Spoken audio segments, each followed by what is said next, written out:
दो बहुत ही चौंकाने वाले तथ्य सामने आए हैं पिछले 24 घंटों में।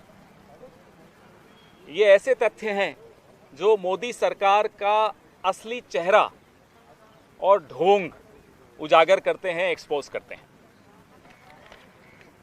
विशेष तौर पे लद्दाख की सीमा पर भारत और चीन का जो एक तनाव चल रहा है, उस तनाव पर किस तरह से अलग अलग जुबान में हमारी सरकार के अलग अलग नुमाइंदे बात करते हैं, कहते कुछ हैं, करते कुछ और हैं।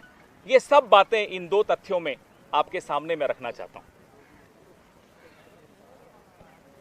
कल सरकार ने ये स्वीकार किया संसद में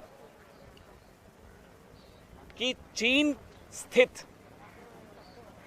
AIIB Asian infrastructure investment bank से सरकार ने मई 8 को $500 मिलियन का पहला इंस्टॉलमेंट ली लोन की और 19 जून को $750 मिलियन की दूसरी किश्त ली।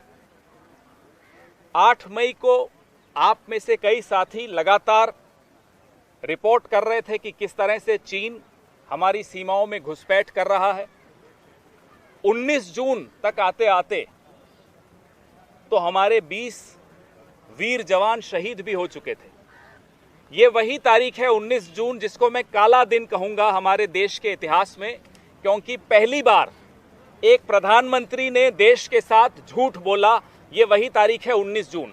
ना केवल चीन को 19 जून को प्रधानमंत्री ने क्लीन चिट दी, बल्कि 19 जून को चीन स्थित, बीजिंग स्थित एशियन इंफ्रास्ट्रक्चर इन्वेस्टमेंट बैंक से पैसे भी लिए। ये इस सरकार का ढोंग आपके सामने है कि किस तरह से आप एक तरफ तो कहते हैं कि हम आर्थिक रूप से भी चीन से रिश्ते समाप्त करना चाहते हैं, ट्रेडर एसोसिएशंस को कहते हैं कि भाई चीन का सामान बॉयकॉट करो।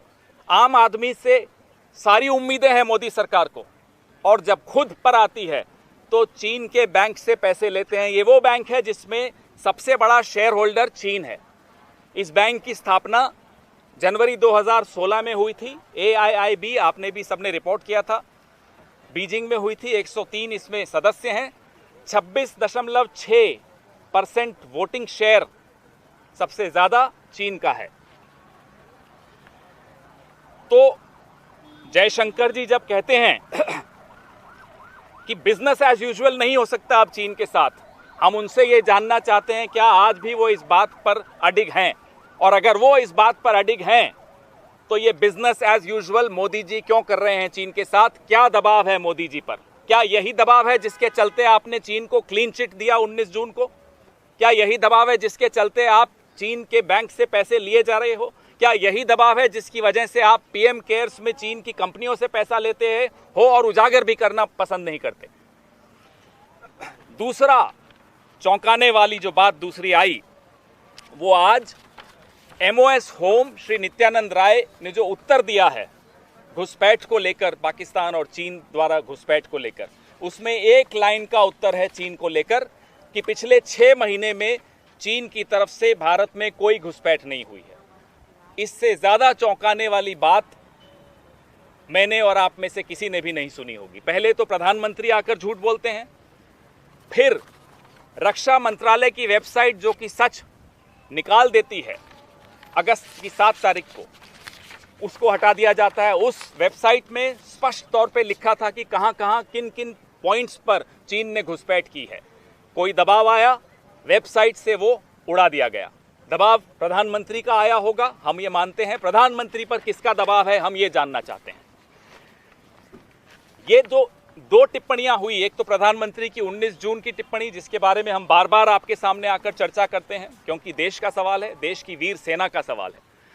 दूसरा, आज MOS होम की टिप्पणी का उत्तर एक अनस्टार्ड क्वेश्चन पे कि कोई घुसपैठ चीन से नहीं हुई। ये दोनों स्टेटमेंट चीन पूरी दुनिया में लेकर घूमता है, आज भी घूम रहा है कि देखिए भारत की सरकार कह रही है हमने घुसपैठ नहीं की, हम अपने ही इलाके में हैं। तो क्या गलवान में जो मुठभेड़ हुई थी, जहां हमारे 20 जवान मारे गए, वो चीन के इलाके में हुई थी?